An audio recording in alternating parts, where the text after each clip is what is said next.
Kaya naman may bahagyang pagluwag sa daloy ng trapiko na nararanasan sa ilang bahagi ng Dagupan City ayon sa POSO. At kaugnay niyan, may live report si Jasmine Gabriel Galban.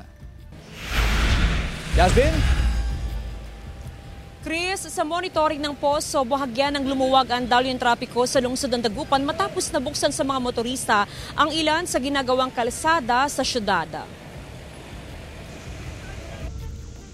Binuksan na sa mga motorista ang bahagi ng Herrero Perez sa Dagupan City mula sa A.B. Fernandez Avenue. Pwede nang kumaliwa ang mga tricycle at pribadong sasakyan sa Herrero Perez bago lumabas sa Perez Boulevard.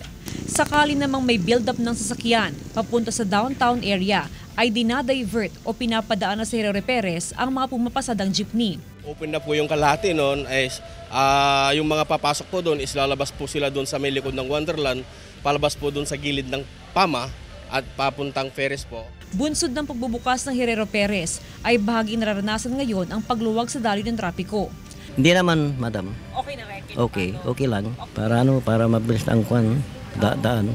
Tapos na rin ang road elevation project sa kabuuan ng Herrero Perez. Sa ngayon, sumasailalim na lang ito sa curing period. Sa oras na matapos ng curing period, ay bubuksan na rin sa mga bus na may rutang Dagupan City San Fernando City. Imbes dumaan sa Tabang Road at Karanglaan District, dediretso na sa A.B. Fernandez East at dediretso sa Herrero Perez ang mga bus. Yung Herrero Perez po, yung kalahati, kung mapapansin nyo po, nasemento na rin. Hihintayin na lang po natin yung curing period niya. Siguro bago magpangus festival is pwede na pong daanan ng mga motorista yun at mga buses. Babalik na po sila sa dati nilang ruta.